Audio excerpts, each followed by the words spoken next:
Hello and welcome to my final assignment for conflict management. My name is Will Reynolds and today I am joined with my brother Sam, Hello. who will be interviewing me today based on the material covered in the second half of this course. So Sam, if you will please get us started with the first question. What have you learned about workplace conflicts while leading or managing in the second half of this class?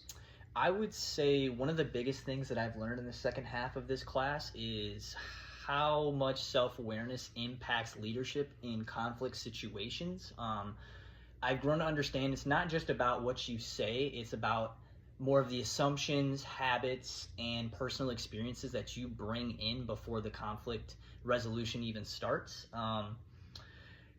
Covered in this class, I thought the idea of conducting a ruthless self-assessment was a really key takeaway for me, and it really stood out to me. It made me realize that if I'm not being honest about how I react to conflict, it's going to be very difficult for me to effectively handle it with other people. Through some of this ruthless self-assessment conducted on myself, I've noticed that sometimes I will assume negative intent when I'm faced with confrontation. This can, looking back through the assessment, this could connect to me being the youngest of three brothers, and often throughout childhood the youngest kid often is a bit overlooked or unheard a bit. So because of that, I feel like I can take things a bit more personally than they really appear to be. Now with this information equipped, I can keep this at the forefront of my mind and not react on it automatically.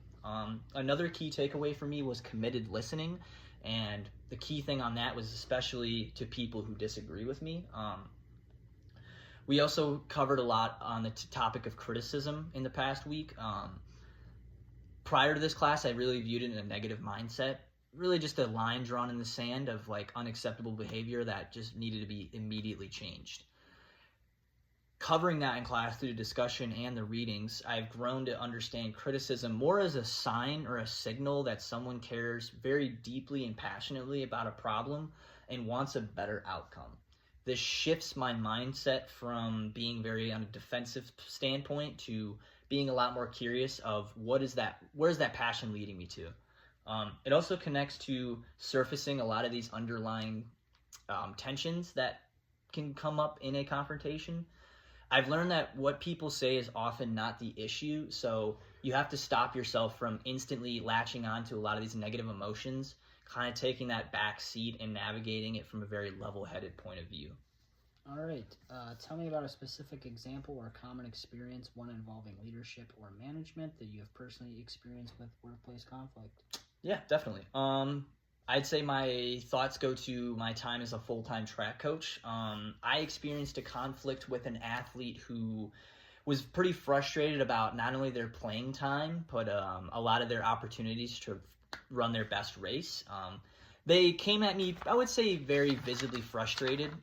They definitely questioned a lot of the decisions I made about where they were placed in certain events, as well as opportunities to run their best race.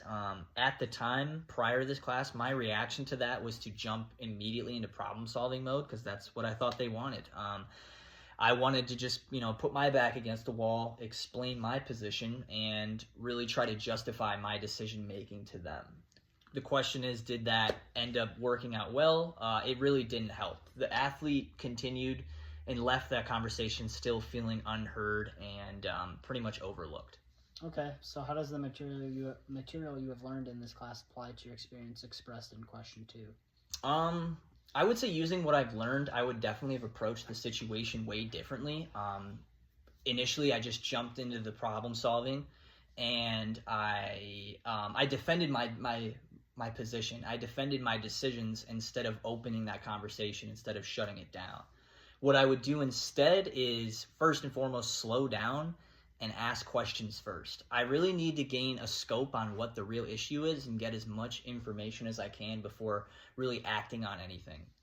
Specific examples of questions like, what specifically is frustrating you? Or, ask what are they specifically not getting from this interaction?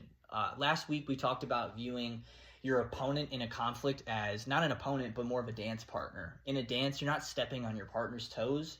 You both are directing each other through the proper channels to really reach a better outcome. So in doing so, I think I would have uncovered the real underlying reasons, things like, a desire for recognition from that athlete, them feeling a bit overlooked, or, them expressing their frustration with not having a clear communication of what, both him and I's expectations were. At the same time, I would say I would need to share my perspective a bit more calmly and not take that confrontation as like an insult to my character. I would definitely explain my decisions without using any tone that would lead towards defensiveness, and ultimately just try and steer the conversation in a more practical way.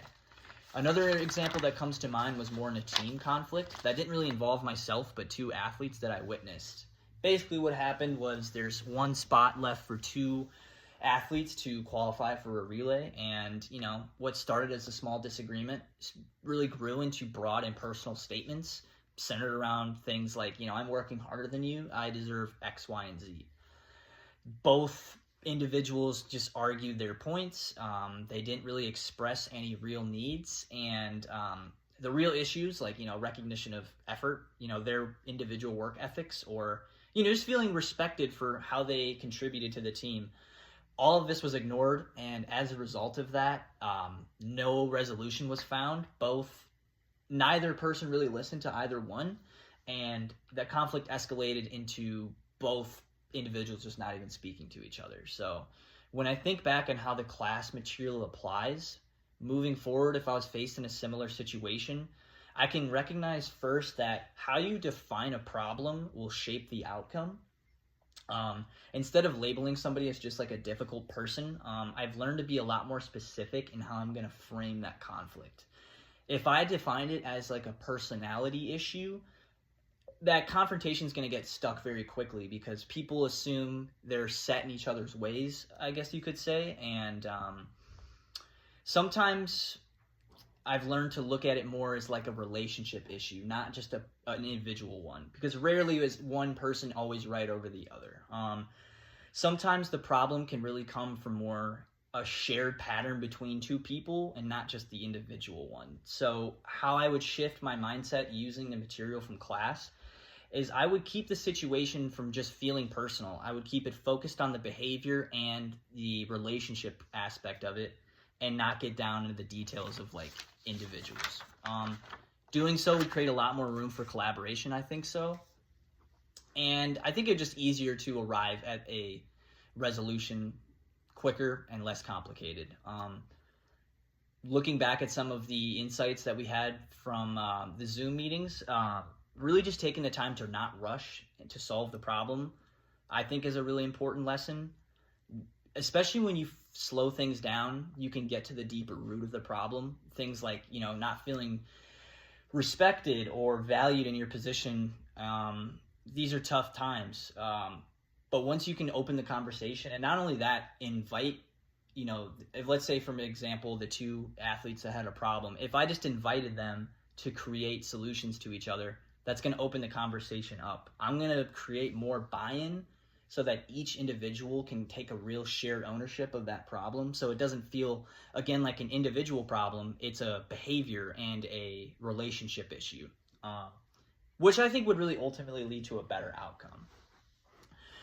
Reflecting on this class, as a coach, this really changed how I focused on not just fixing the issue quickly and right away, but instead being a lot more present, a lot more empathetic, and a lot more intentional in my conflict resolution. I've grown to understand that athletes really don't need to have their problems fixed right away. Sometimes they just need to feel heard, and sometimes they just need to not immediately be corrected and given time to really take in how they feel. I think if I give them the space to do that and I reframe the issue as not individual but, relationship, I can uncover things like athletes, their deeper frustrations, pressures they might feel, or fears that they may have because of their performances. Overall, I think this class has really helped me become a lot more intentional in how I handle conflict.